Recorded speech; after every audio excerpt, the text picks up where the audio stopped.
Transitioning from a child actor facing numerous rejections to an iconic figure in Hollywood, one of the wealthiest and most influential women of her era, this is the remarkable journey of a fierce and fabulous individual, Elizabeth Taylor. Stay tuned to find out untold stories about her life and enjoy some of her rare photos at the same time.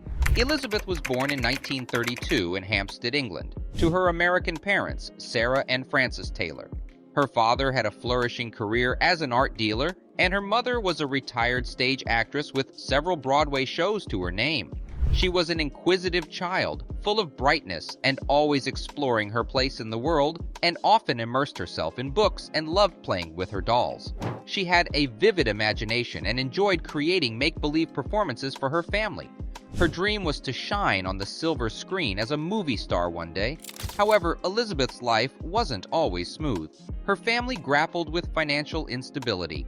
Her father, Francis, was known to be unfaithful, and this led to frequent disputes between him and Sarah, creating a turbulent childhood for Elizabeth and her older brother, Howard. Growing up in London, Elizabeth was a reserved child and often had difficulties making friends. Their frequent moves made her feel like an outsider, further complicating her social interactions. At the tender age of 7, Elizabeth's life took a significant turn. In 1939, amid fears of World War II reaching England, her parents decided to relocate to the United States to ensure the family's safety. They settled down in Los Angeles, California, where Francis initiated his own art gallery. However, this move didn't deliver the stability they had anticipated. Elizabeth's mother, Sarah, was plagued with several health ailments, including chronic migraines and anxiety. Her mental health further declined after their move to the U.S., culminating in a heart-wrenching event that would profoundly impact Elizabeth's life. Despite these hurdles, Elizabeth remained steadfast in pursuing her passion. She attended acting classes and persistently auditioned for roles. Still, she frequently faced rejection from casting directors who deemed her too young or not sufficiently attractive. Little did they know, this determined young girl would one day become a celebrated icon of Hollywood. However, Elizabeth's stunning violet eyes and innate talent didn't go unnoticed for long. Hollywood scouts were taken by her unique charm, and at merely 12 years old, she landed her first significant role in the film National Velvet. However, it wasn't until her breakout performance in the 1951 film A Place in the Sun that she truly became a Hollywood sensation. Her breathtaking beauty and palpable on-screen chemistry with co-star Montgomery Clift left audiences enthralled. Elizabeth quickly escalated to become one of the most in-demand actresses in the industry.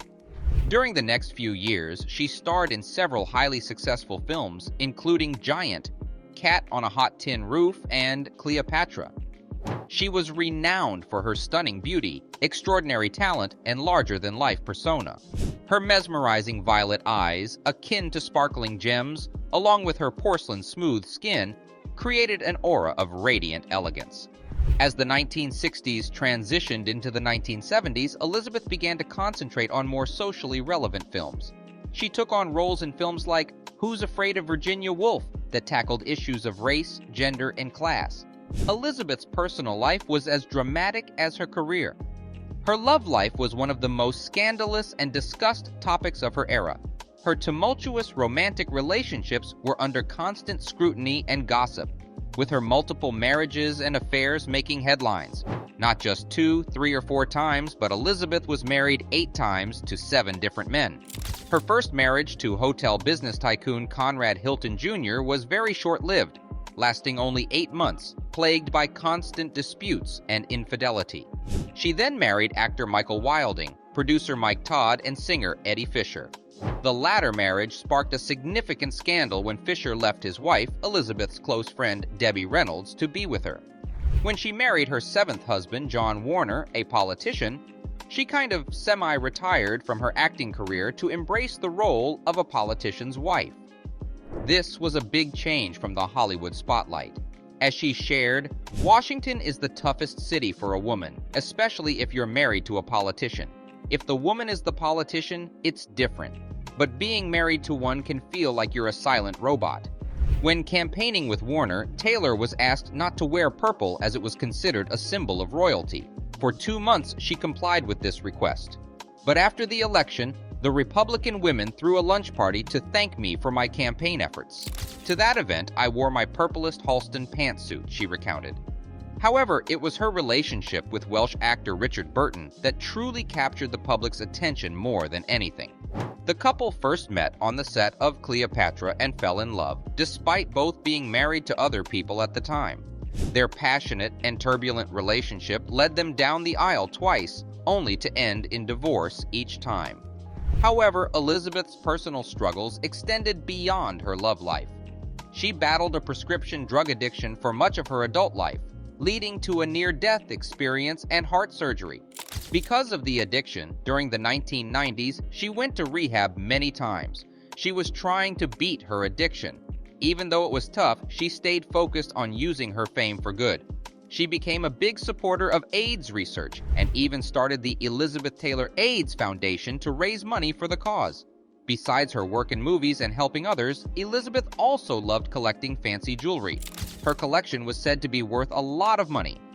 One of the most famous pieces was the Taylor Burton diamond. Richard Burton had given it to her as a gift. It was sold later for over $50 million. When asked about her love for jewelry, she said, "Big girls need big diamonds." Elizabeth didn't just collect jewelry, she also made her own and started a line of perfume and makeup. These products were very popular and made her a fashion expert. She also created her own costume jewelry. This was sold on the Home Shopping Network and her fans loved it. Even with all her money and fame, Elizabeth never forgot about helping others. She cared about fairness and helping people in need. She was one of the first celebrities to support equal rights for all races. She used her fame to spread the word about these issues and fight against unfair treatment. But her work to help AIDS research is what she is most remembered for. At a time when many people were scared and didn't understand the disease, she used her influence to raise awareness and support for those affected by HIV/AIDS. In 1991, she started the Elizabeth Taylor AIDS Foundation. This organization has raised lots of money for research, prevention, and education about AIDS. Her work in this area was so important that even after she died in 2011, the foundation continued to make a difference in the fight against HIV/AIDS. Elizabeth also worked as an ambassador for UNICEF. She worked hard to help refugees and other people in need all over the world. Her efforts to help others earned her many awards, including the Presidential Citizens Medal and the Jean Hersholt Humanitarian Award. Elizabeth's family life was just as interesting as her career. She had 4 kids. She admitted that her relationships with them were complicated and often stressful. She said that she wished she had been a better parent. Her kids have talked about how hard it was to grow up with a mom who was so famous. In 1985, Elizabeth found out that her grandson, Tarkin Wilding, had HIV. This news made her work even harder to fight the disease. She used her fame to raise awareness and support for HIV/AIDS research. As a mom and grandma, she also focused on helping kids in need. She adopted 2 kids from other countries, and her work with UNICEF and other groups often focused on problems that affect children and families. In the last years of her life, Elizabeth faced a new challenge. She was sick with congestive heart failure. She was very weak and had to go to the hospital a lot. Her family and friends stayed by her side, hoping she would get better. But in the end, her heart was too weak, and Elizabeth died on March 23, 2011.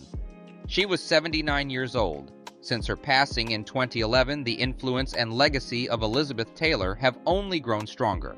If you enjoyed this look into the life of Elizabeth Taylor, be sure to explore other videos on our channel. We host a variety of content celebrating the captivating actresses of the past. And don't forget to like, comment, and subscribe to the channel.